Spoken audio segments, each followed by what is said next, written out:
শহরে টোটো নিয়ন্ত্রণে ময়দানে পুরসভা এবং পুলিশ। গ্রামের টোটো শহরে ঢুকতে মানা, চরম হয়রানিতে টোটো চালকরা। জলপাইগুড়ি শহরের পোস্ট অফিস মোড় অবরোধ টোটো চালকদের। ঘটনাস্থলে পৌরসভার ভাইস চেয়ারম্যান সৈকত চ্যাটার্জি। গ্রামের টোটো শহরে ঢুকতে মানা। ইতিমধ্যেই জলপাইগুড়ি পৌরসভা থেকে উপনিষু লাগু করার পাশাপাশি ৩ নম্বর দেওয়া প্রক্রিয়া শুরু হয়েছে। টোটো চালকদের অভিযোগ, কুপন পাচ্ছে না তারা, ফলে শহরে প্রবেশ করতে পুরোপুরি বাধাপ্রাপ্ত তারা। চরম হয়রানির অভিযোগ পথ অবরোধ করে টোটো চালকদের। অপরদিকে জলপাইগুড়ি সদর ব্লকের গড়ালবাড়ি গ্রাম পঞ্চায়েত এলাকার টোটো চালকেরা শহরের মানুষজনকে গ্রামে ঢুকতে বাধা দিচ্ছে। গড়ালবাড়ি হাই স্কুল সংলগ্ন এলাকায় তীব্র যানজটের সৃষ্টি হয়েছে। চরম হয়রানির শিকার হয়েছেন সাধারণ মানুষ থেকে নিত্যযাত্রীরা। আমি মানুষ আসবে আমাদের কাছে, কিন্তু আমি যখন দেখলাম অবরোধ, আমি নিজে এসে দাঁড়ালাম। ওরা বললো কুপন পাচ্ছে না।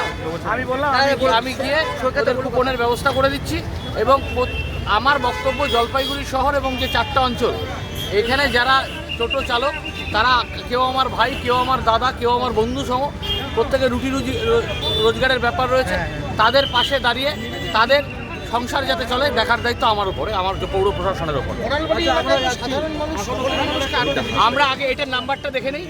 আমরা কোনো অঞ্চলকেই কিন্তু আবার একটা কথা মাথা রাখতে হবে, ভারসাম্য বজায় রাখতে হবে। 2,29,000 মানুষ এই শহরে বসবাস করে এবং প্রতিদিন 3.5 লক্ষ ফুটফল হয়।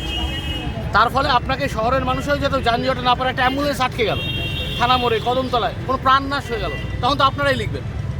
তার ফলে মানুষকেও বাঁচিয়ে রাখতে হবে, আবার যুবতীদের রুটি রোজগারের ভারসাম্য করতে হবে, শহরকে যানজট মুক্ত করতে হবে।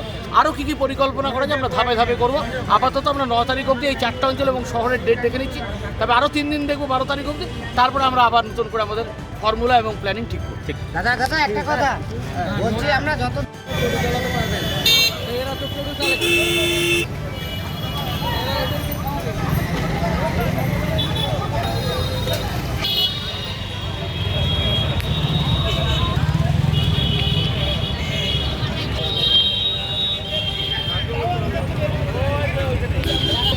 টোকন লাগবে, টোকন আমাদের কাছে চলতে হবে।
বন্ধনের অভিযান যেতে দিচ্ছে না তো।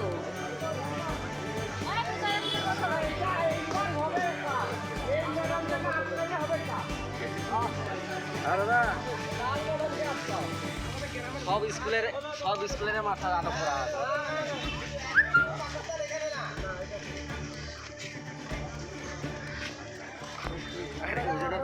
সব ইয়ে করা আছে, বুঝলেন? এই যে